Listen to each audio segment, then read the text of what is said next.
እውነተኛ የወይን ግንድ አትክልተኛ አባቴ ነው፣ እርሱም በእኔ ያለውን የማያፈራውን ቅርንጫፍ ሁሉ ቆርጦ ይጥለዋል። ፍሬ የማያፈራውን ቅርንጫፍ ሁሉ ግን የሚያፈራውን እንዲበል ይገርዘዋል። እስቲ አልገባኝም፣ አብራራልኝ። ዮሐንስ 15 ነው ጥቅሱ። ዮሐንስ 15 ፍሬ አፍሩ ነው አይደለም? ፍሬ አፍሩ ነው አይደል? ፍሬ ካላፈራችሁ ትቆረጣላችሁ ነው። እስቲ በደንብ ያነበብ። መጀመሪያ ዮሐንስ 15ን ለማንበብ ዮሐንስ 1ን ነው እየተነበበ ይመጣው። ከአንድ አይደል የሚጀምረው አይደል? አሁን ፍቅር እስከ መቃብር የሚባል መጽሐፍ ብሰጥህ ከክፍል 11 ብትጀምር ይገባሃል? አይገባም አይደል? ከምዕራፍ 1 ነው የሚጀምረው። ዓለማዊ መጽሐፍ እንኳን። ለዚህ ዮሐንስ 1 ላይ ወደ ገዛ ወገኖቹ መጣ ነው የሚለው። የገዛ ወገኖቹ ግን አልተቀበሉትም ከሚለው ቢያንስ ከሱ ይጀምራል። ኢየሱስ ወደ ምድር ሲመጣ ወዴት መጣ? ወደ ገዛ ወገኖቹ። ምኖች? እስራኤል። የገዛ ወገኖቹ ግን አልተቀበሉ። ስለዚህ ዮሐንስ ወንጌል ሙሉ ከዚህ በኋላ የሚያወራው ኢየሱስ በእኔ እመኑ ሲል እነሱ የገዛ ወገኖቹ አንቀበልም ሲሉ ነው። ሙሉ ታሪክ ከዚህ በኋላ የምታገኝ። እሱ መሲህ ለመሆኑ የእግዚአብሔር ልጅ ለመሆኑ ብዙ ነገር እየሰራ ያሳያል፣ እያስተማረ ያሳያል። ሙሉ መጽሐፉ የሚያወራው እነሱ ደግሞ እምቢ አንቀበልም። ስለዚህ ምዕራፍ 1 መግቢያው ወሳኝ። ወደ ኢትዮጵያ አልመጣም። ኢየሱስ ምድር ላይ ሲመጣ ቤተክርስቲያን አለች የለች? አለች እንዴ? ቤተክርስቲያን መቼ ነው የተጀመረችው? አይሁድ የገዛ ወገኖቹ አንቀበልህም ብለው ሰቀሉት። እግዚአብሔር ከሙታን አስነሳው። ከሙታን ሲነሳ እንግዲህ ሂዱና ምኖችን ሁሉ አህዛብን ሁሉ ተብሎ የምስራች ወደኛ መጣ። እነሱም ቢስላሉ የዮሐንስ ወንጌል ውስጥ ያሉ ነገሮች ሁሉ ኢየሱስ እግዚአብሔር ለመሆኑ ማስረጃ ሲያሳይ፣ እነሱ ደግሞ አንቀበልህም ሲሉት ወደ ማን የመጣ? ወደ ገዛ ወገኖቹ። ለምን ወገኖቹ ተባሉ? እኛ ደግሞ አስቀድሞ ወገን አልነበራችሁም ለምን ተባለ? እነሱ ወገኖቹ ናቸው። ለምን? አይሁዶች ከአባታቸው ከአብርሃም ዘመን ጀምሮ በምን ተስፋ ነው የኖሩት? በመሲሁ ተስፋ። መሲህ በዕብራይስጥ በግሪክ ማን? ክርስቶስ። በክርስቶስ ነው የኖሩት። አይሁዶች ብሉይ ዘመናቸው በሙሉ ከአዳም ዘመን ጀምሮ ብንቆጥር አይሁዶች ሳይሆኑ የዓለም ሕዝብ ሁሉ፣ ከአብርሃም ጀምሮ ስንቆጥር ግን እስራኤሎች በክርስቶስ ነው የነበሩት። በክርስቶስ በኢየሱስ አላልኩም። በክርስቶስ። ክርስቶስ በእነሱ ቋንቋ ምን? መሲህ። ኦኬ። መሲህ የሚለው ቃል የአዲስ ኪዳን ቃል ነው አይደል? የብሉይ ኪዳን ቃል። ባጭሩ ክርስቶስ የብሉይ ኪዳን ቃል ነው። እነማን የሚጠቀሙበት? አይሁዶች። ማን ይመጣል ይላሉ ሁሌ? መሲሁ ይመጣል። በግሪክ ብንተረጎሙ ማን? በክርስቶስ። ለምሳሌ መዝሙር 2 ላይ ይሄው ቃል ተጽፏል አይደል? የምድር አሕዛቦች ሁሉ ይላል የብሉይ ኪዳን መጽሐፍ በእግዚአብሔርና በመሲሁ ላይ አጉረመረሙ። መዝሙር 2 ድሮ ከክርስቶስ ልደት 1000 ዓመት በፊት ራሱ የመሲሁ ነገር ይተረካል። አይሁድ ምኩራብ ሄደው ቅዳሜ ሁሌ የሚሰበካቸው ምንድነው? ሁሌ ቅዳሜ ሲሄዱ ሰባኪው ምንድን የሚላቸው? ይሄ ዓመት የክብር ዓመት ነው ይላል። የመግነን ዓመት ምንድነው? አይዟችሁ ማን ይመጣል? መሲሁ ይመጣል። አይዞ መሲሁ በቅርብ ነው። ጸሎታቸው ምንድነው? ሁሉም አቤት ከበለስ በታች አየው የሚለውን ታውቃላችሁ አይደል? ያ ማለት አይሁዶች መቅደስ በዓመት አንድ ጊዜ ምኩራብ ቅዳሜ የቀረውን ቀን ምኩራብ መሄድ የማይችሉ በለስ ስር ሆነው ይጸልያሉ። እዚህ ላይ ትልቅ ጠምጥመው ገመድ አለ። እግዚአብሔር አምላክን በፍጹም ልብ ሐሳብ ውደድ የሚል አለ። እሱን ጠቅልለው ይጸልያሉና የሚጸልዩት ፕሊስ መሲሁን ላከው። እናም ናትናኤል በዛ ጸሎት ውስጥ እያለ ነው መሲሁ ሲል አረና መሲሁን እናሳይ የሚል የምስራች የደረሰው። ከበለስ በታች ያላህየው ማለት ሌላ ትርጉም ይላል። አይሁዶች ሁሉ በለስ ዛፍ በታች ሄደው የመሲሁ መምጣት የእስራኤልን ሪቫይቫል ይጠብቃሉ። በለስ እስራኤል ምሳሌ ስለሆነች ማለት እና በመሲሁ ነበሩ አይሁድ። በግሪክ ቋንቋ ብንተረጉሞ በማን ነበሩ? በክርስቶስ ነበሩ። ከአባታቸው ከአብርሃም ዘመን ጀምሮ አይሁድ በክርስቶስ ናቸው። ከአዳም ጀምሮ ስንመጣ እስከ አብርሃም ዘመን የነበረው ፔሪዮድ ኦፍ ፓትሪያርክስ ይባላል። በአባቶች ዘመን ሁሉም ቤተሰብ ውስጥ የሴቲቱ ዘር ይመጣል ተብሎ ተስፋ ያደርጋል። የሴቲቱ ዘር ኦልሬዲ መሲሁ ማለት። አብርሃም ቤት ሲገባ ደግሞ የሴቲቱ ዘር ተብሎ ሳይሆን የአብርሃም ልጅ ስለሆነ መሲሁ ይመጣል ተብሎ ይጠበቃል። ስለዚህ እስራኤሎች ሁል ጊዜ አሕዛብ ወደ ገዛ መንገዳቸው ሄደው የሴቲቱን ዘር ተስፋ ቢረሱም የአብርሃም ዘሮች ግን በማን ነበሩ? በክርስቶስ ነበሩ። አንድ አስደናቂ ጥቅስ ነው። እስራኤል በክርስቶስ እንደነበሩ በኢየሱስ ክርስቶስ አላልኩ፣ በክርስቶስ ወይም በመሲሁ ላይ ነበሩ፣ በግንዱ ላይ ነበሩ፣ በሱ ተስፋ ላይ ተጣብቀው ነበረ። ችግራቸው መቼ ነው? መጣ። ማን? ክርስቶስ በቤተልሔም ተወለደ። ስሙን ማን ትይዋለሽ? ኢየሱስ ትይዋለሽ። ኢየሱስ 30 ዓመት ሲሞላው ምን አለ? እኔ ክርስቶስ ነኝ አለ። ምን አሉት? ኧረ ዞር በል አንተ ክርስቶስ ነኝ ትላለን፣ መሲህ ነኝ ትላለን እንዴ? ማለት ክርስቶስ ቤተልሔም ነው የሚወለደው። እሺ አንተ ያደቀው እዛ ናዝሬት፣ ከገሊላ ደግሞ መሲህ ይመጣል እንዴ አሉት። ቁጭ ብሎ እንኳን የት ነው የተወለድከው ብሎ አልጠየቁት። ማንን? ኢየሱስን። ምን አይደለህም አሉት? ምን አይደለህም አሉት? ክርስቶስ አይደለህም አሉት። በደም ስሙኝ፣ አይሁዶች በክርስቶስ ያምናሉ እንዴ? እርግጠኛ ናቸው? ያምናሉ። ከኛ የበለጠ ያምናሉ። ግጥም አድርገው። ችግሩ በክርስቶስ ማመን አያድንም።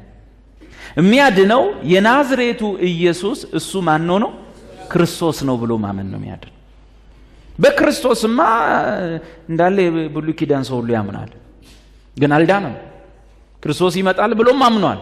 መጽሐፍ ምን ይላል? ሁሉም ከሩቅ አይተውት ሰላም ብለውታል ይላል፣ ግን አልዳኑም። መጽደቅን አልተቀበሉም፣ የኃጢአት ስርየትን አልተቀበሉም። ለምን? ክርስቶስ በስጋ መጣ።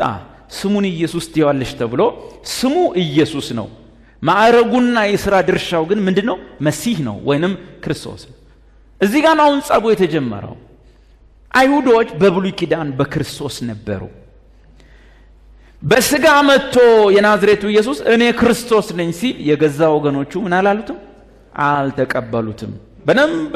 በደም ስማ። አይሁድ በክርስቶስ እንደነበሩ፣ እኛ ግን በብሉይ ኪዳን በክርስቶስ እንዳልነበርን፣ አሁን ግን በክርስቶስ ኢየሱስ እንደሆንን ጥቅሶቹን ማየት እንችላለን። ኤፌሶን 2:11 አሁን ድሮ እኛ ኢትዮጵያውያን፣ ቻይናውያን፣ ሞንጎላውያን፣ ጣሊያናውያን፣ ጋናውያን፣ አሜሪካውያንን፣ ነጩ፣ ፈረንጁ፣ ጥቁሩ፣ ቢጫ፣ ሰማያዊውን ሁሉ ግን የአብርሃም የሥጋ ዘር አይሁድ ፈላሻ ያልሆነውን ሁሉ መጽሐፍ ቅዱስ ምን እንደሚል እኛን ሁላችን በክርስቶስ የዳነውን አሕዛቦች የነበር ነው።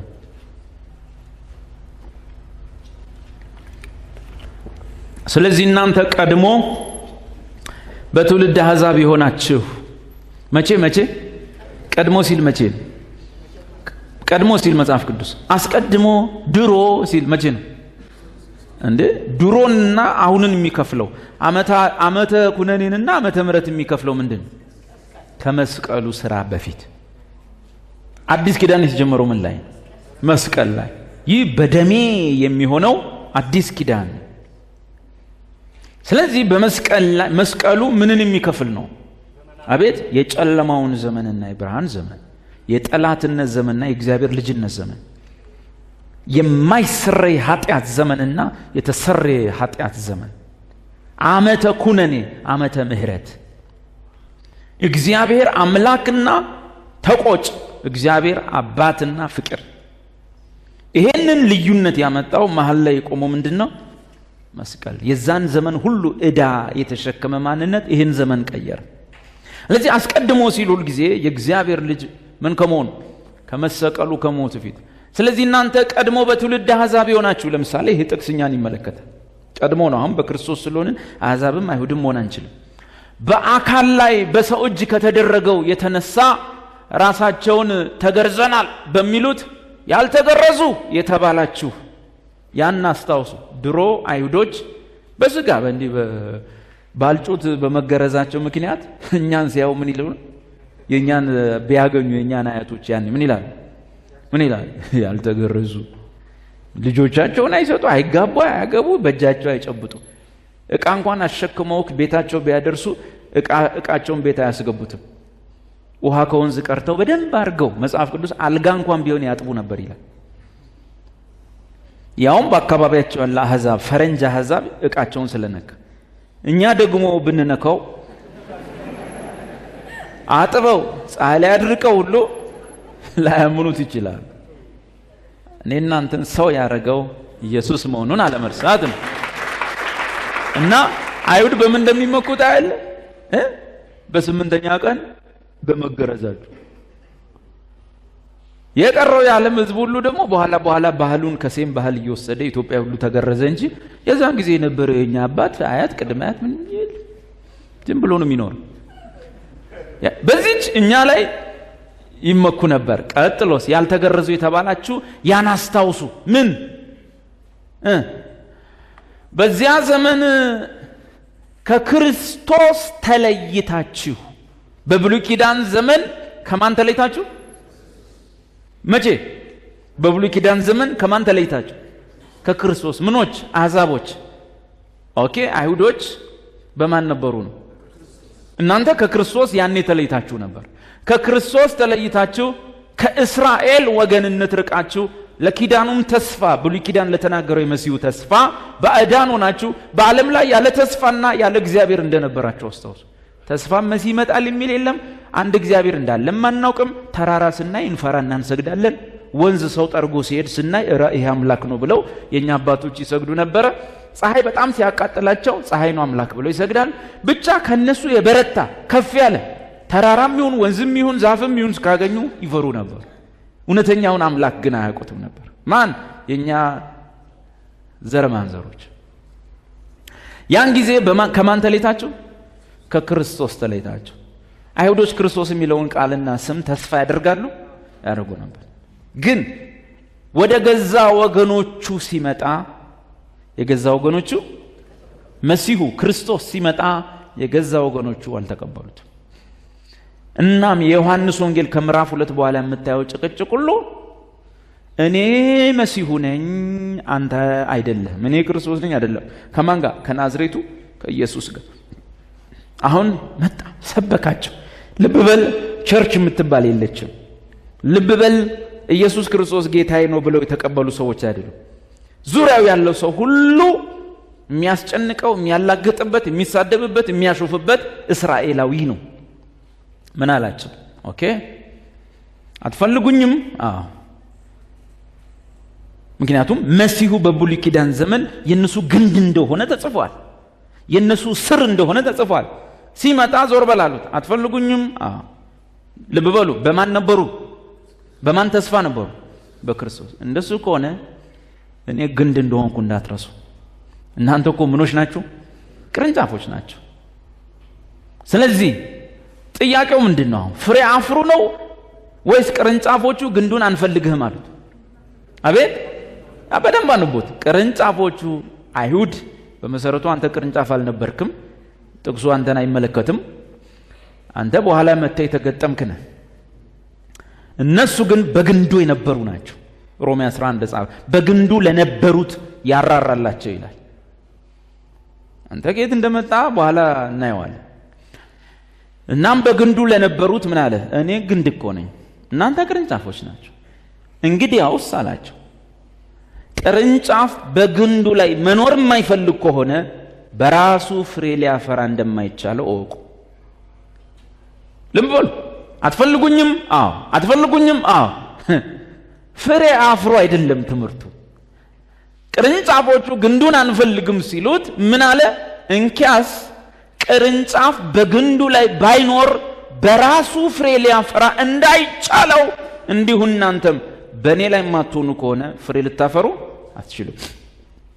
አሁን ትምህርቱ ፍሬ አፍሩ ነው ወይስ በእኔ ላይ ሁኑ ነው? በእኔ ላይ ብሰነብቱ ይሻላችሁ። ያለበለዚያ ቅርንጫፍ በግንዱ ላይ ባይኖር በራሱ ፍሬ ሊያፈራው እንዳይቻለው እንዲሁ እናንተም በእኔ ባትሆኑ ፍሬ ልታፈሩ አትችሉም። በእኔ ላይ ግን ብትሆኑ ብዙ ፍሬ ታፈራላችሁ። ጭቅጭቁ ፍሬ አፍሩ ሳይሆን በእኔ ላይ ካልሆናችሁ በራሳችሁ ፍሬ ልታፈሩ አትችሉም። በአጭሩ እንደው ምን ማለት ነው ይሄ? ሰው በክርስቶስ ካልሆነ ምን ሊያፈራ አይችልም? ፍሬ ሊያፈራ አይችልም። አለቀ። አይሁዶች ምን አሉት? ወደ ገዛ ወገኖቹ መጣ፣ ገዛ ወገኖቹ ግን አልተቀበሉ። ምን አላቸው እሱ? እንግዲያውስ በእኔ ላይ የማትሆኑ ከሆነ ቅርንጫፍ በራሱ ፍሬ ሊያፈራ እንደማይቻለው እንዲሁ እናንተም ልታፈሩ አትችሉም። ከዛ ደግሞ የማታፈሩ ከሆነ ደግሞ የታወቀ ነው፣ ተቆርጠ ትጣላለህ፣ ወደ እሳት ትጣላለህ። ጥያቄ ለምን ፍሬ ያላፈሩት? ይኸውልህ በደንብ ስቴፑን ይሁ ተቆርጠው ወደቁ። ለምን? ፍሬ ማፍራት ስላልቻሉ። ለምን ፍሬ አላፈሩ? በእርሱን ግንዱን ምን አንፈልግም ስላሉ። ስለዚህ ችግሩ የሚመነጨው ፍሬ ማፍራት አለማፍራት ጋር ሳይሆን ፍሬ እንዳያፈሩ ያደረጋቸው ነገር ምንድነው? ግንዱን አንፈልግም አሉት። ምን አላቸው እሱ?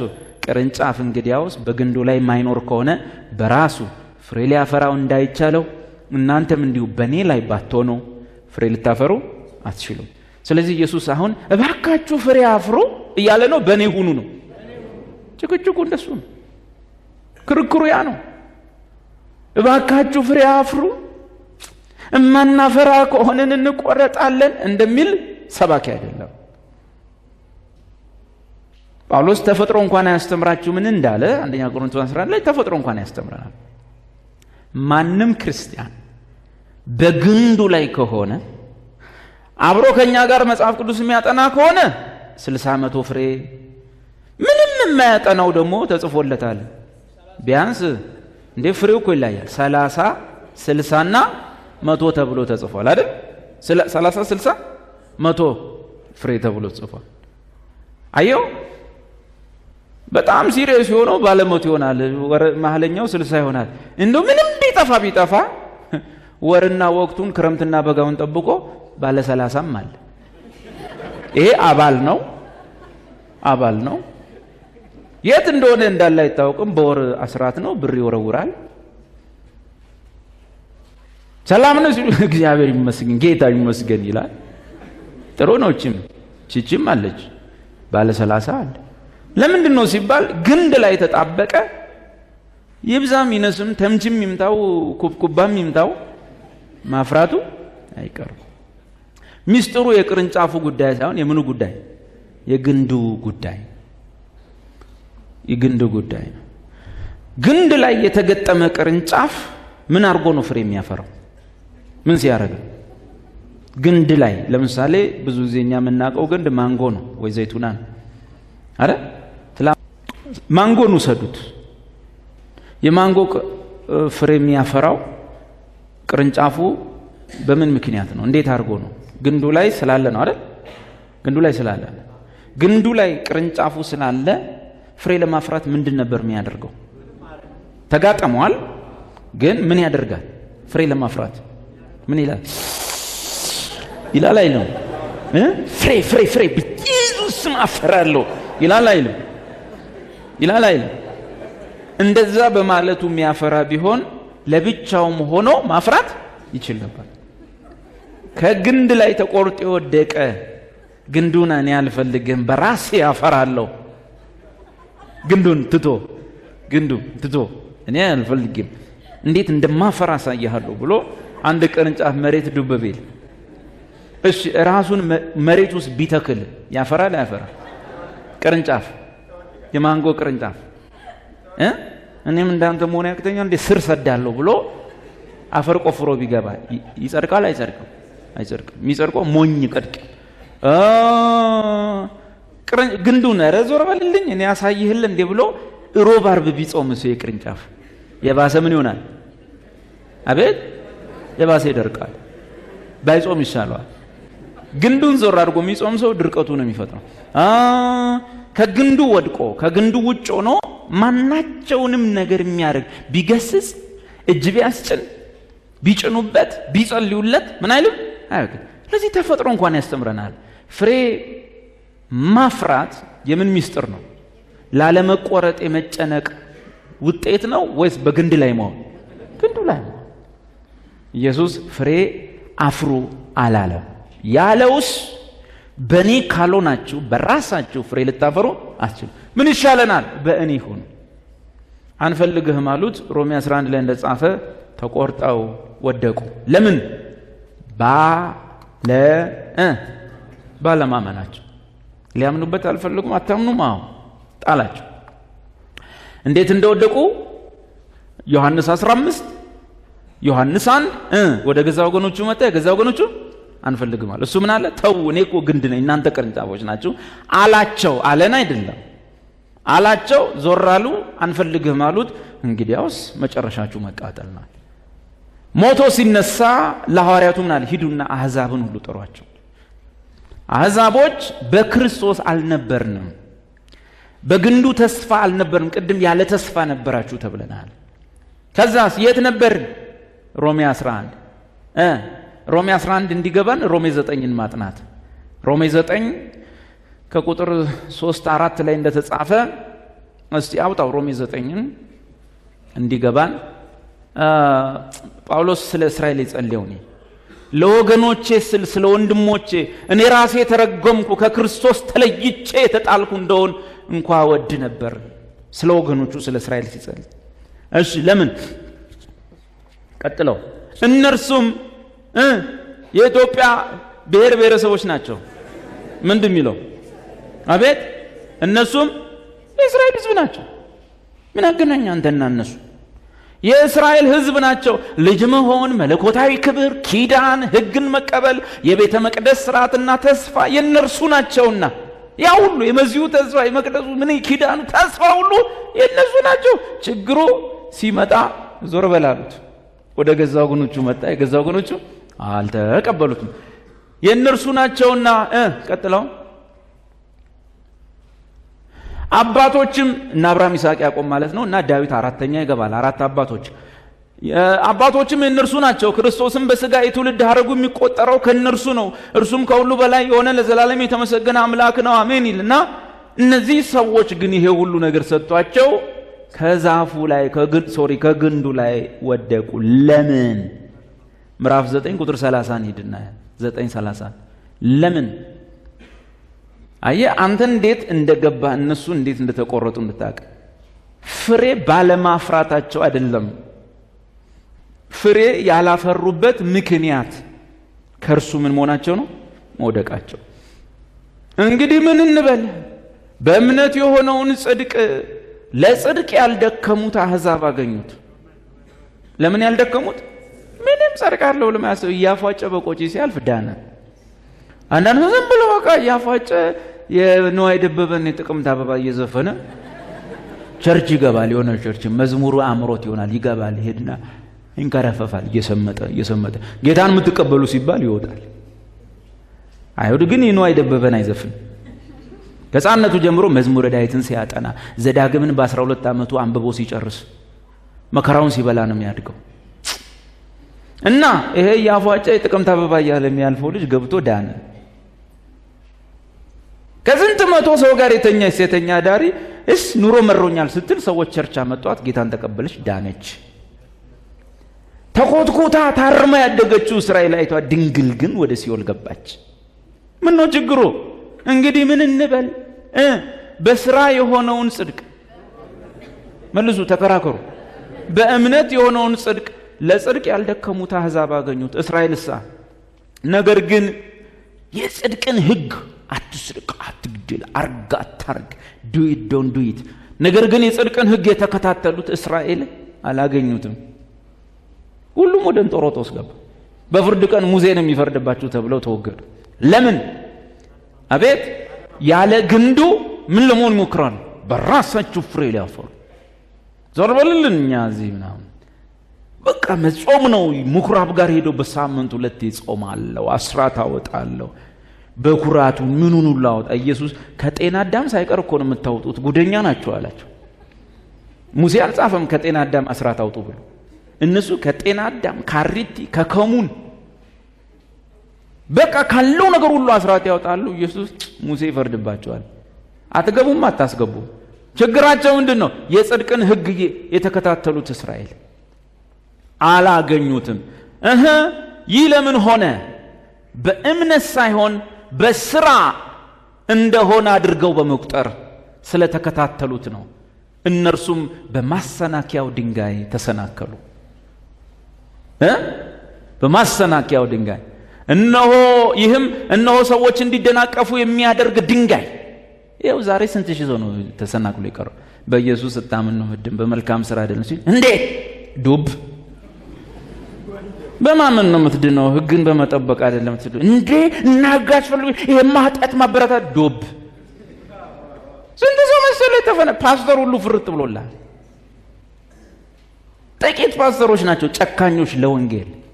ጥቂት ወንጌላውያን ናቸው እኔ ደሞዜስ ቢቀር ምን ይመጣል እውነቱ ይሄ ነው የሚሉ ጥቂት ናቸው። ስለዚህ እነሆ ሰዎችን እንዲደናቀፉ የሚያደርግ ድንጋይ እንዲወድቁ የሚያደርግ አለት በጽዮን ላይ ያስቀምጣለሁ በእርሱም የሚያምን አያፍርም ተብሎ እንደተጻፈ ነው። እሺ እንደተጻፈ ነው። በዚህ ምክንያት ነው ምዕራፍ 9 ቁጥር 30 ላይ እነዚህ ሰዎች ትዕቢታቸው ታወቀ። ችግራቸው ይሄ ነው። አሁን ቀጥሉልኝ። ምናልባት ምዕራፍ 10 ቁጥር 1 እንዴት እንደወደቁ ከግንዱ ላይ 11 የሚገባ ከ9 ጀምሮ ያለውን ስታነብ ነው ያልኩት። ለዚህ ነው ወንድሞች ሆይ ስለ እስራኤላውያን የልቤ ምኞት ስለምኖች አቤት ስለ እስራኤላውያን የልቤ ምኞት እግዚአብሔርንም የምለምነው እንዲድኑ ነው። ለምን እስቲ ይያቸው እስራኤሎች ከሕፃንነት ጀምሮ የማንን ስም እየጠራ ነው የሚኖረው? ያህዌ ጄሆቫ ኤሎሂም ምኩራብ ነው። ዘዳግም ጥናት ነው። በ12 ዓመቱ ዘዳግምን ሙሉዋን ጭጭ ነው። ህጉን ሁሉ ለመጠበቅ ሲባል ልጁን በህግ ያስጠኑ ያሳድጉታል። በቅርብ ጊዜ እንኳን አልጀዚራ ላይ የምትከታተሉ ካላችሁ ዶክመንታሪ በቃ ያሳዝነዋል። የአይሁድ ህፃናቶች በቀን ስንት ሰዓት ነው የምታጠናው? ዘዳግምን ይላል መጽሐፉን ማለት ነው። ለ10 ሰዓት ጠዋት ከቤት ይወጣል፣ ለ10 ሰዓት ዘዳግምን ያጠናል። ልጁ ማታ ሲመጣ ንግግሩልን ፈዞ ነው የሚመጣው። ልጆቻችን በጣም ሲሪየስ ናቸው። ኦርቶዶክስ ጁስ ይባላሉ። እነዚህ ጽንፈኛ ኦርቶዶክሶች ማነው አይሁዶች አሉ፣ ጸጉራቸውን በዚህ በኩል የሚለቁ ሲሪየስ ናቸው። የመጨረሻ ጳውሎስ አየና ይሄን ልፋታቸውን ኦኬ የአሕዛብ ልጅስ እንዴት ነው የሚያድገው? እናክን አባት ግን አይደለም። ለዚህ እኮ ስደቡ እናችን አባጅን ተውል ያድጋል። ቤተሰቡ በላት ስደባት ነሽም በላት እዛሱ እናቱ አባቱን አክብር፣ በዕውር ፊት ድንጋይ አታድርግ፣ ወፍ እንኳን ብትወድቅ እናቲቱን ልቀቃት ምናምን። እንዲህ በሰንበት ቀን ቁጭ ካልክ አትቆም፣ ከቆምክ እንዳትቀመጥ። እንዲህ ብሎ እግዚአብሔር አምላክ እግዚአብሔር ጄሆቫ ኤሎሂም እንዲህ ብሎ ያድጋል። እንዲህ ያለው ወደ ሲኦል ይወርዳል። እኔ ይገርም እኮ እሱ ኤሳ እናከን አባት ግን ያ በለው ዝም አልካታ በድንጋይ አትላትም ነበር ተብሎ ያድጋል። በላት ይባላል። ወደ እግዚአብሔር ይገባል። እኔ እንዴት እንደሆነ በእግዚአብሔር ቀኝ ይቀመጥ።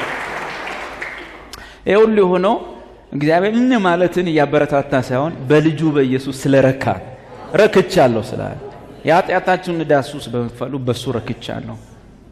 አይሁዶች ግን የተከፈለላቸውን መስዋዕት ስለናቁ ነው ችግሩ የተፈጠረው ነው።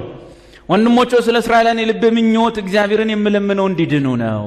ለእግዚአብሔር ቀናተኞች እንደሆኑ ስለነሱ መመስከር እችላለሁ። ቀናተኛ ናቸው ለእግዚአብሔር።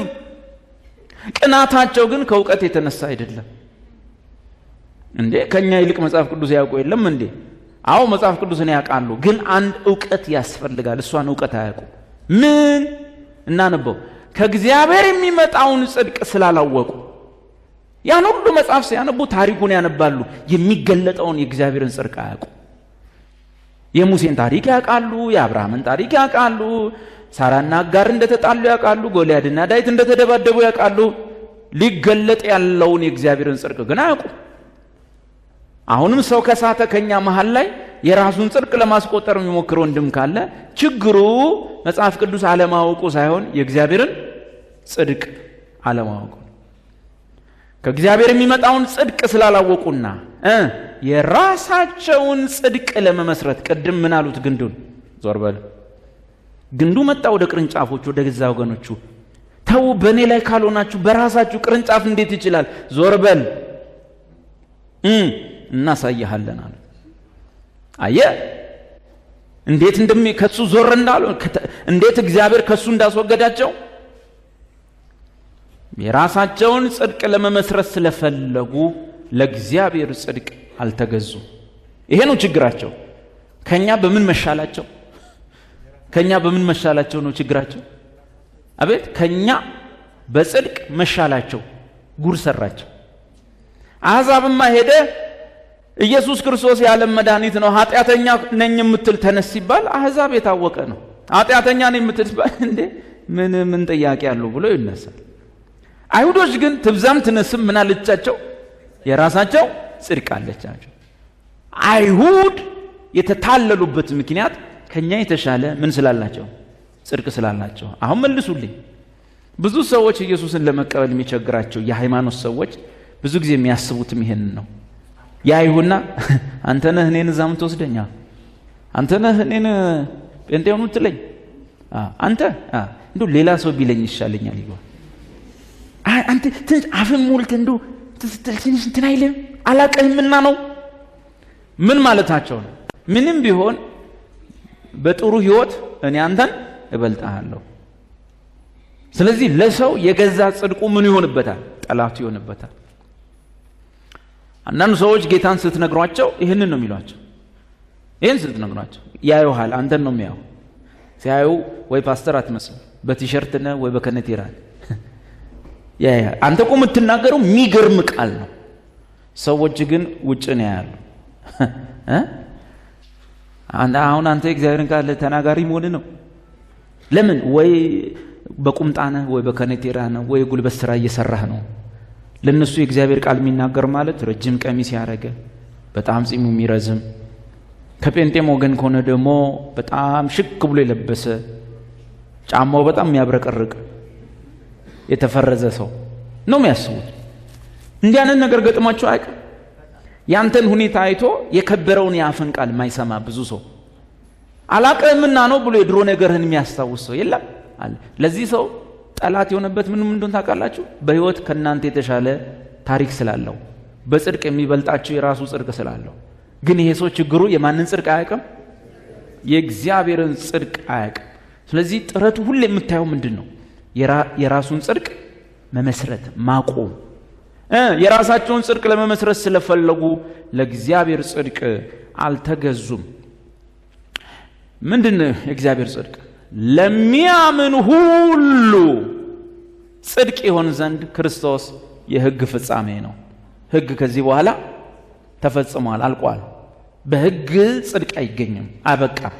ሕግ የእግዚአብሔር ጽድቅ እስኪመጣ የተሰጠ ነው። For Christ has accomplished the whole purpose of the law. በቃ የሕግ ዓላማው ግቡን ሁሉ ክርስቶስ ፈጽሞታል። All who believe in him are made right with God. በእግዚአብሔር በእርሱ ያመነ ሰው ሁሉ በእግዚአብሔር ፊት በቃ ትክክለኛ ሰው ነው፣ የጸደቀ ሰው ነው ይላል። አሁን ከዚች ትዕቢታቸው የተነሳ ምን ሆኑ ነው የሚለው? አቤት ሮሜ 11 ስትመጣ ቸርች ውስጥም ይሄ ነገር ገባ። ገላትያ ቸርች ውስጥም ገባ። አንዳንድ ክርስቲያኖች በኢየሱስ በማመን ነው የሚዳን ሲባል እንደ አይሁዶች በምንም ጭምር ነው የሚል አስተሳሰብ መጣ። በስራ ነው፣ በስራ ነው። እርግጠኛ ነህ? በስራ ነው። ይሄ አይሁዶች የነበራቸው ትዕቢት፣ ይቺ የነሱ ምንድነች? ትዕቢት ነች። መጀመሪያም ከግንዱ የተለዩት በዚህ ትዕቢታቸው። ኦኬ፣ ይሄ ትዕቢት ምንድን ነው? ይሄ ትዕቢቱ ወደ አለማመን ወስዷቸዋል። ትዕቢታቸው ምንድን ነው? እነዚህ ሰዎች ትዕቢታቸው ሰው ሲያገኙ አንተ ይላሉ እንዴ? ትዕቢታቸው ደረት ነፍተው በቆጪ መንገድ መሄድ ነው እንዴ? አይደል? ትዕቢታቸው ምንድን ነው? ሰዎቹ እኮ ቀሰስተኛ ናቸው። ነጭ ልብስ፣ ነጭ ቀሚስ፣ ነጭ። መጽሐፍ ቅዱስ ግን ትዕቢተኞች አላቸው። ትዕቢታቸው ምንድን ነው? ግንዱን ምን አሉት? ዞር በል አሉት። ትዕቢታቸው ምንድን ነው? የራሳቸውን ጽድቅ ይላል። ስለዚህ ምን ይላል? አንተም እንደነሱ የትዕቢትን ነገር እንዳታስብ። ለምን? በእምነትህ ምክንያት የበረሃ ወይራ ሆነ ሳለህ መጥተህ ከመልካሙ ግንድ ጋር ተገጥመሃል። በእምነትህ ተገጥመሃል። ስለዚህ እንደነርሱ የምንን ነገር እንዳታስብ? የትዕቢትን። ለነሱ ያራራል፣ አንተም በፍጥረታቸው ይላል አይሁድ ስለሆነ በግንዱ ላይ ለነበሩት ያራራ። አንተም እንደነሱ አይ በክርስቶስ መስቀል ብቻማ አይዳን ሕግም መጠበቅ ያስፈልጋል ስትል በግንዱ ላይ ለነበሩት ያራራ። የበረሃ ወይራ ሆነ መጥተህ በእምነት ተገጥመ በእምነት ነው የጸደቅኩት ማለት ሲገባ ጽድቅህን ለማስቆጠር የምትፈልግ ሆነ ለአንተስ እንዴት ይራራል? የሱ ማብራሪያ ደግሞ ገላትያ 5 ነው። አንድ ወንድማችን እኛ መሃል ላይ ጀቅ ብሎ ቆይቶ መዝሙሩን ሲዘምር ምን ሲል ቆይቶ ነገ ተነስቶ ውጥ ብሎ በመስቀል ስራ ብቻ ይዳን። ወገኖቼ ሙሴም ከክርስቶስ እኩል አስፈላጊ ነው። ደብረ ሲናም ጎልጎታም አንድ ነው። ሰው እንዴት በእምነት ብቻ ይጸድቃል? ወገኖቼ መልካም ስራ ያስፈልጋል ሲል አሁን ጥሩ አይመስልም? ለምሳሌ እኔ እንደዚህ ስለ እኔ እዚህ ጋር ቆሜ ጸጋው በእምነት አድነዋል እንዳትመካ በስራ አይደል ማንንም በመልካም ስራው ህግን ጠብቆ እግዚአብሔር ፊት ያደርግ አልኩ እኮ ዘር ሌላው ደግሞ መጣ። ሃሌሉያ ወገኖቼ መልካም ስራ መስራት ያስፈልጋል። አሜን። እስቲ ያሱ ሳይሰራ ምንም መልካም ሳይሰራ ሰታት ብሎ ይገባል እንዴ? ካፍቴሪያ እንኳን ሲገባ 3 ብር 4 ብር ተይዞ ባዶ እጅ አይገባም። የእግዚአብሔር መንግስት ዝም ብሎ ሳይሰራ ይገባል እንዴ ሲል አንደሱ እውነት እኮ ነው ይላል። እኔ ነኝና ዝም ብሎ በእምነት ብቻ ነው እንዲጸድቅ ይላል እንዴ? ሰው እንግዲህ እንደፈለገ ይሁን እንዴ ይላል። ደግሞ አንዳንዱ ልክ ያለን ሁሉ ይመስላል እኮ አንዳንዴ እንደዚህ የሚል ሰው ራሱ እቺን የፈለገ ሰው ነው እናውቃለን። ይኸውላችሁ አሁን ምን ይላል? እንዴት ሰውኛ መሃል እየዘመረ ማኑ እንደሚነካ እንዴት ሰው ፓስተር ተብሎ ከረባት አርጎ በጣም በሚያስፈራ ድምጽ እየጸለየ እንዴት ከቸርች ሳይሆን ከክርስቶስ እንደሚለይ ማንኛውም ሰው በቸርች የመክረም የመሰንበት መብቱ የተጠበቀ ነው። በመንፈሳዊ ክልል ውስጥ ግን ከክርስቶስ ጋር አለመሆንም መብቱ የተጠበቀ ነው። እንዴት? በዚህ መንገድ ክርስቶስ ነፃ ያወጣን በነፃነት እንድንኖር ነው። ስለዚህ ጸንታችሁ ቁሙ፣ ዳግመኛም በባርነት ቀንበር አትያዙ። የምን ቀንበር? ከምንድን ነው ነፃ ያወጣን? ሙሉን ገላትያ ያጠና ሰው ይገባል አይደል? ከምንድን ነው ነፃ ያወጣን? ከሙሴ ሕግ በሱ አይጸደቅም። ከሱ ክርስቶስ ነፃ አውጥቶናል። እሱ የመጽደቅም ያለ መጽደቅም ምክንያት አይደለም። እሱ የመታዘዝና ያለ መታዘዝ ጉዳይ ነው። ስለዚህ ሙሉን ብታነቡት ነው የሚገባችሁ። የሙሴ ሕግ ነው። በተለይ ምዕራፍ 4 ከቁጥር 21 ጀምሮ ምዕራፍ 4 ቁጥር 21 ጀምሮ ብታነቡት ይገባቸዋል። ምን ይላል? እናንተ ሕግን ጠብቅ ብላችሁ መከራ የምትበሉ ሕጉን ራሱ አታውቁም ማለት ነው አለ። እስቲ ከሱን ጀምረውና አንዴ በፍጥነት እንሂድ ባለችን ሰዓት። ምዕራፍ 4 ከቁጥር 21 ጀምሮ አንበው። ያው ምዕራፍ 1 እንዴት ወደ ሕግ ፈቀቅ ትላላችሁ ነው። ምዕራፍ 2 ላይ የወንጌል እውነት ሰው ስጋ የለበሰ በእግዚአብሔር ፊት አይጸድቅምና እኛ ሐዋርያት ራሱ በስራ እንደማንጸድቅ አውቀን በእምነት እንጸድቅ ዘንድ በክርስቶስ ኢየሱስ አምነናል። ምዕራፍ 2 መዝጊያው በስራ የሚጸደቅ ከሆነ ክርስቶስ በከንቱ ነው የሞተው። ምዕራፍ 3 ለዛ ማስረጃ ምሳሌ ማንም ሰው ሕግን ጠብቆ ስጋ የለበሰ አይጸድቅም። ምዕራፍ 4 ላይ ማብራሪያ ታሪኮች፣ ምሳሌዎች ይህን ለማብራራት በተለይ ምዕራፍ 4 ከቁጥር 21 ጀምሮ ያለውን አብረና ነው። እናንተ ከኦሪት ሕግ በታች ለመኖር የምትሹ እስቲ ንገሩኝ፣ ሕግ ምን እንደሚል አልሰማችሁም? ምኖች አሉ ማለት ነው። ቸርች ውስጥ ሆኖ ለገላትያ ቸርች ነው የጻፈው። ቸርች ውስጥ ሆኖ በምን ለመኖር የሚፈልጉ እንዴ? ለማንኛውም እናቴ በኢየሱስ ማመን ጥሩ ነው፣ ግን ለማንኛውም ማመን ብቻ በቂ አይደለም። አመንኩ ብዬ እንጦሮጦስ ብገባስ እናቴ፣ ለማንኛውም ክርስቶስም ጥሩ ነው፣ ሕጉን መጠበቅ ጥሩ ነው። ምክንያቱም እግዚአብሔር ፊት ሲቀርብ ከሁለት ባንዱ ማምለጥ ይችላል። ክርስቶስ ማያዋጣ ከሆነ በሕጉ፣ ሕጉ ማያዋጣ ከሆነ በክርስቶስ ብለው ያሉ ብልጦች ናቸው። ሕግ እናንተ ከኦሪት ሕግ በታች ለመኖር የምትሹ እስቲ ንገሩኝ፣ ሕግ ምን እንደሚል አልሰማችሁም? አብርሃም ሕጉ ራሱ ምን እንደሚል አታውቁም ማለት ነው። አብርሃም አንዱ ከባሪያይቱ ማለት እስማኤል ከአጋር ማለት ነው። ጳውሎስን ግን ደፋር ንግግር ስሙ፣ ደፋር ንግግር። አንዱ ከባሪያይቱ፣ እስቲ አንዴ ባሪያይቱ በሉ ያዙልኝ። ሌላው ደግሞ ከነጻይቱ፣ እስቲ ነጻይቱ በሉ። ያ በደም ስሙ። እንግዲህ አንዱ ከባሪያይቱ ሌላው ደግሞ ከነጻይቱ ሴት የሆኑ 2 ልጆች እንደነበሩት ተጽፏል። ስለዚህ በእግዚአብሔር ኪዳን ውስጥ በብሉይ ኪዳን ዘመን የነበረው እስራኤል የሚባል ሕዝብ አለ። ህግ ተሰጥቶታል። የሙሴ ህግ ደብረ ሲና ተራራ ላይ ያዙልኝ። እስራኤል ብሉይ ኪዳኑ ይሄ ዋና ከተማቸው ምድራይቷ ኢየሩሳሌም የሆነችው እስራኤል በደብረ ሲና ተራራ ላይ ምን ተሰጥቷቸዋል? ህግ ተሰጥቷቸዋል። ቸርች አለች ሌላዋ ሴት። እቺኛዋ ሴት ደግሞ ነፃይቱ ሴት ነች። ህግ አልተሰጣትም። ደብረ ሲና የሚባል ታሪክ አታውቅም። የምታውቀው ጎልጎታ ነው። ይቺኛዋ ሴት አሁን ስሙ፣ እግዚአብሔር እስራኤልም ህዝቡ ነው እኛም ህዝቡ ነን። ግን አንዱ አብርሃም ከባሪያይቱ ልጆች አሉት፣ የነፃይቱ ልጆች አሉ። ባሪያይቱ ማነች ሲባል እነዚህ እስራኤል የሚባሉ ልጆች የተወለዱባት ህግ ነች። ደብረ ሲና ላይ የተሰጠችው ህግ። አንድ ጊዜ ንባቡን በፍጥነት መሄድ ይችላል። አብርሃም አንዱ ከባሪያይቱ ሌላ ደግሞ ከነፃይቱ ሴት የሆኑ ሁለት ልጆች እንደነበሩት ተጽፏል። ባሪያ ከነበረችው ሴት የተገኘው ልጅ እንደ ስጋ ለማር ነበር፣ መንፈስ ቅዱስን መቀበል አይችልም። ከነፃይቱ ሴት የተወለደው ግን በተስፋው ቃል መሰረት የተወለደ ነው። በወቅቱ ሳይሆን ይመጣል በተባለ ነገር የተወለደ ነው። እነዚህ ሴቶች በስም ብንጠራቸው ማንና ማን? ባሪያይቱ አጋርና ጨዋይቱ ሳራ አይደለም? እነዚህ ሴቶች ሁለቱን ኪዳኖች ስለሚያመለክቱ በቃ እኔ ምን ላድርግ እንግዲህ መቼስ ሁለቱ ኪዳኖች ሲባሉ ምን ውስጥ ነው ያለው? ውዳሴ ማርያም ውስጥ ነው? መጽሐፍ ቅዱስ ውስጥ ያለው ብሉይ ኪዳን ዘመኑ ያገልግሎቱ እንደዚህ ነው አይደለም? ሁለቱ ሴቶች አጋርና ሳራ የሁለቱ ኪዳኖች ምሳሌ ናቸው።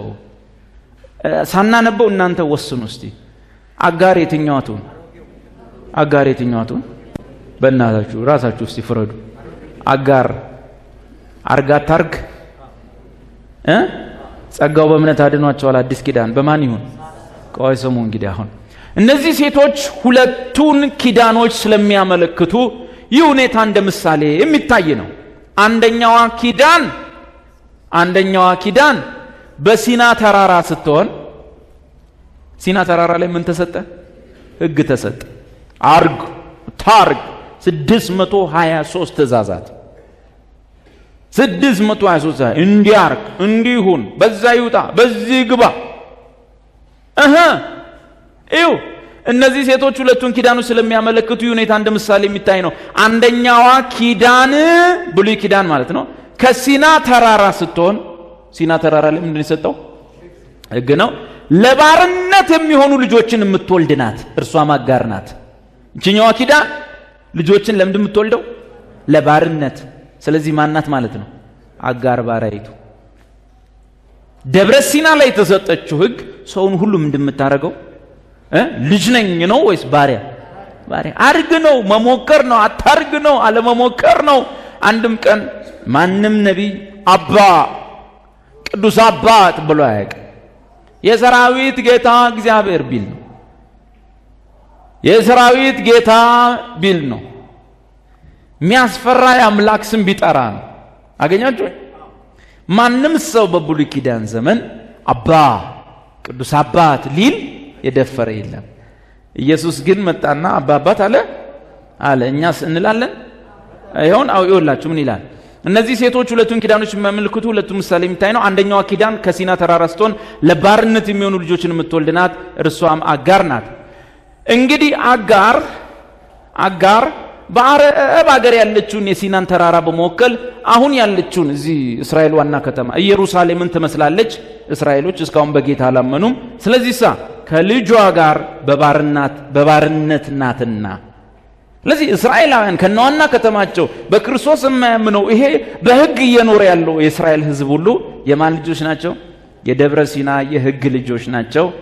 የባሪያይቱ የአጋር ልጆች ናቸው። የመንፈስ ልጆች ናቸው። አሁን የሚያሳዝነው ውጤቱ ነው። የባሪያ ልጅ ይወርሳል አይወርስም አይደል?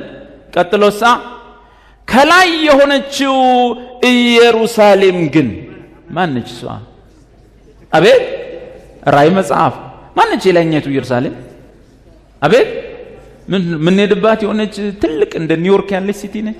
ማነች? ላይኛይቱ ኢየሩሳሌም ማነች? ቤተ ክርስቲያን ነች። እንዳትስቱ።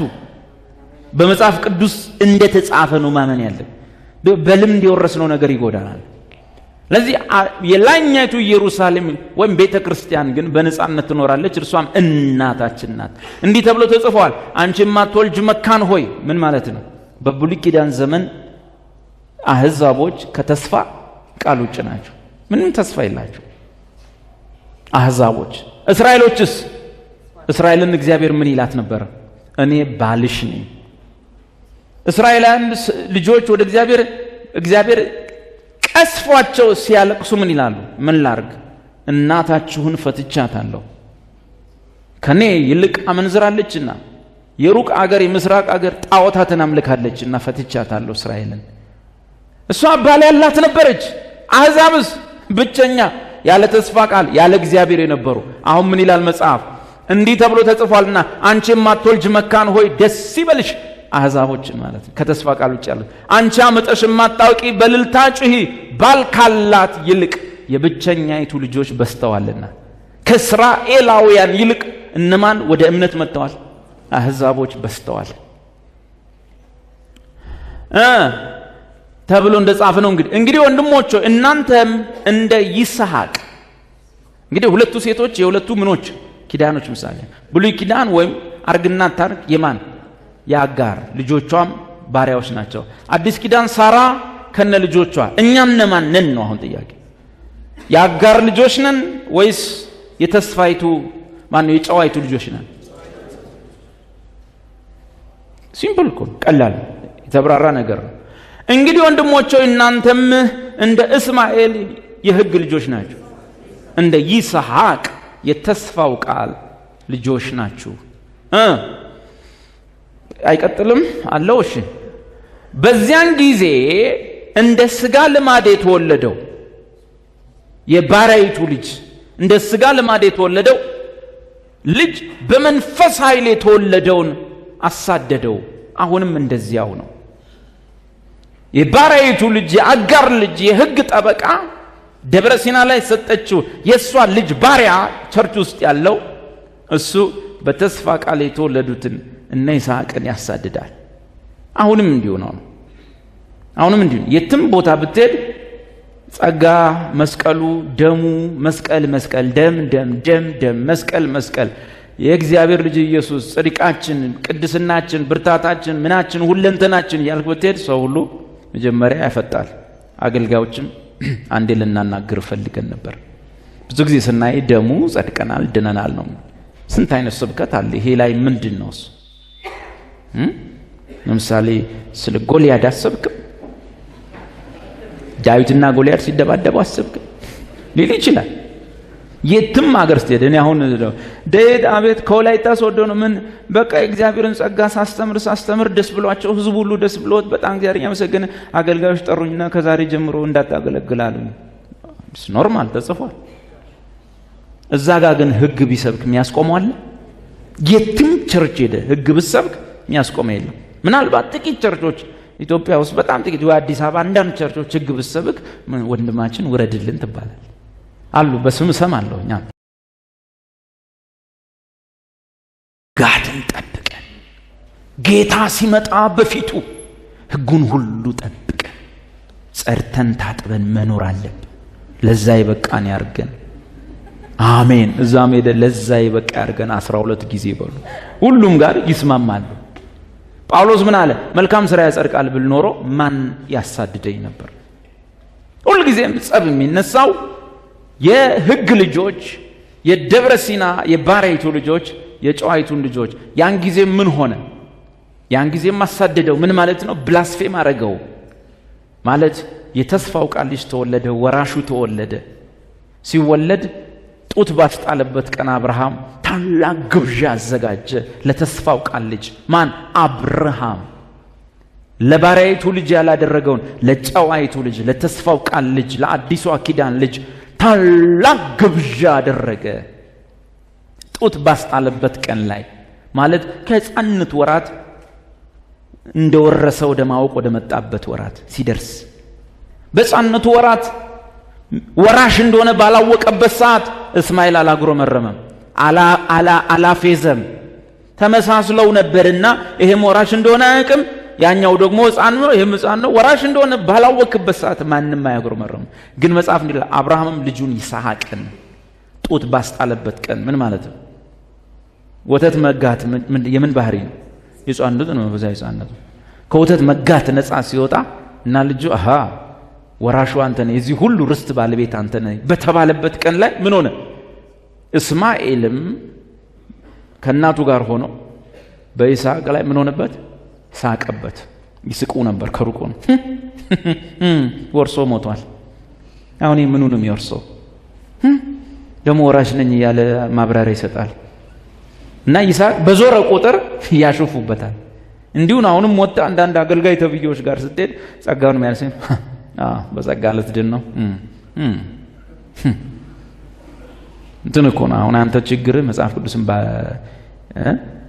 እንትን ምንድን ነው የነሱ አለ ሄርሜኔቲክሱን ስለማታውቅ አከፋፈሉ ሄርሜኔቲክስ አለ። ዝም ብሎ ባይብል በጸጋ ድኛለሁ አይባልም ይላል። እንደዚህ ነው የሚሉት።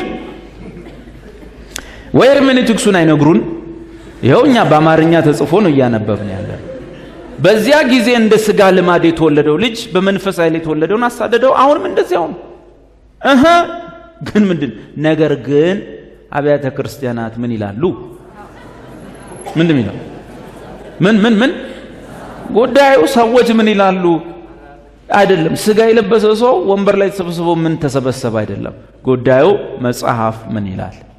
መጽሐፉ የሚለው ያ ባሪያይቱ ልጅ የጨዋይቱን ልጅ ላይ ያላግጣል፣ ያሳድደዋል።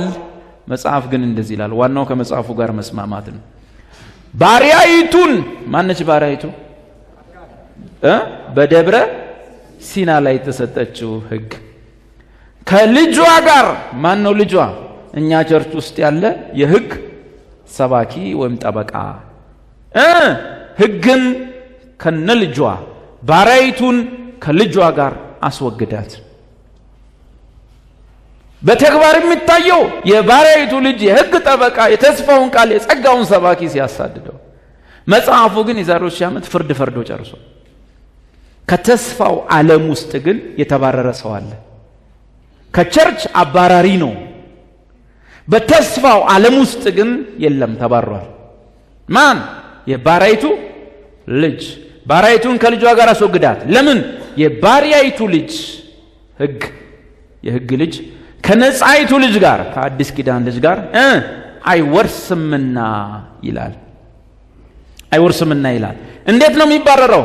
ቀጥሎ አለ ምዕራፍ 5 እሷን ብቻ አይተን ባለችን 5 ደቂቃ ነው 10 ደቂቃ አለኝ ሰዓት። ምዕራፍ 5ን ቶሎ አውጣልኝ ቁጥር 1 እንዴት ነው የሚባረረው?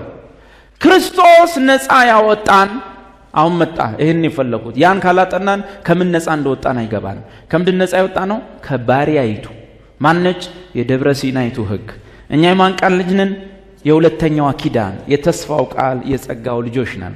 ክርስቶስ ነፃ ያወጣን በነፃነት እንድንኖር ነው። ስለዚህ ጸንታችሁ ቁሙ፣ ዳግመኛም በባርነት ቀንበር አትያዙ። የምን ባሪያ?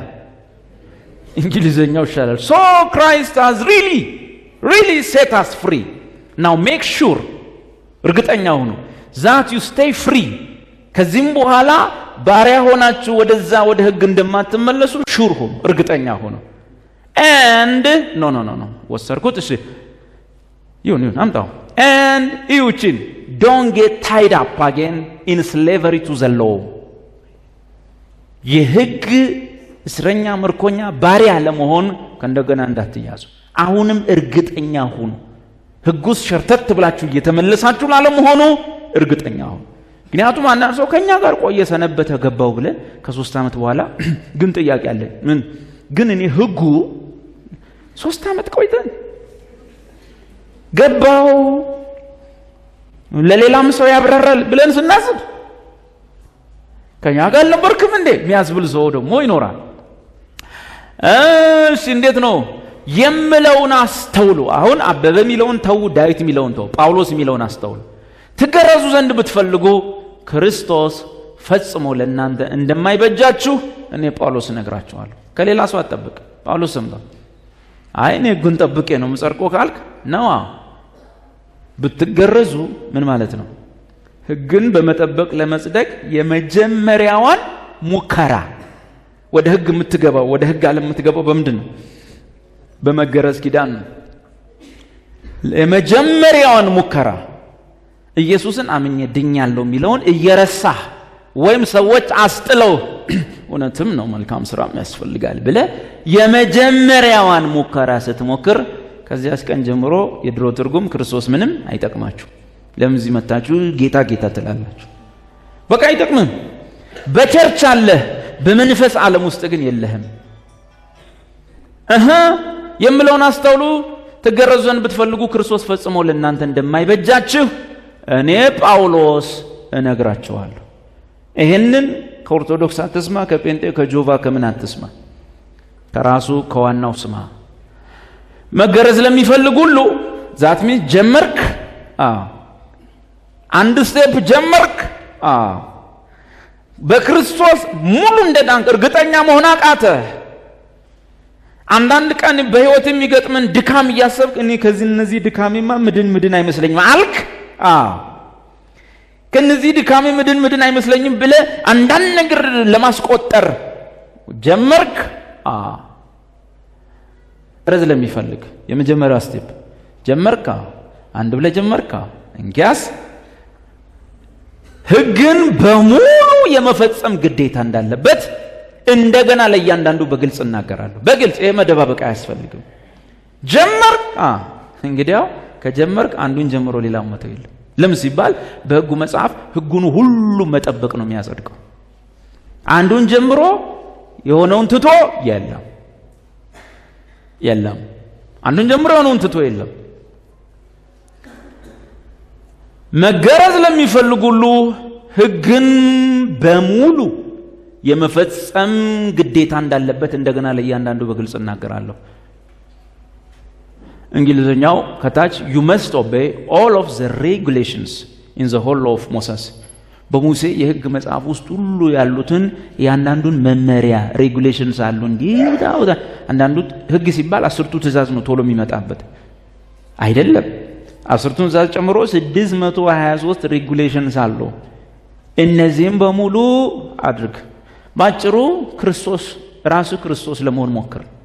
ይሄ ደግሞ የማይሆን ነገር ክርስቶስ ብቻ ነው የሚችለው። ስለዚህ ምን ይሁን? አሁን እንዴት እንደሚሰናበት ሰው ከግንዱ በሕግ ለመጽደቅ የምትጥሩ ከክርስቶስ ተለይታችኋል። ከቸርችስ መልሱልኝ። ከቸርችስ ጭራሽ እያባረሩ ነው አይደል? እያስወጡ እኮ ነው። በሕግ ለመጽደቅ የምትጥሩ ከቸርች አይልም፣ ከክርስቶስ ተለይታችኋል፣ ከጸጋ ርቃችኋል።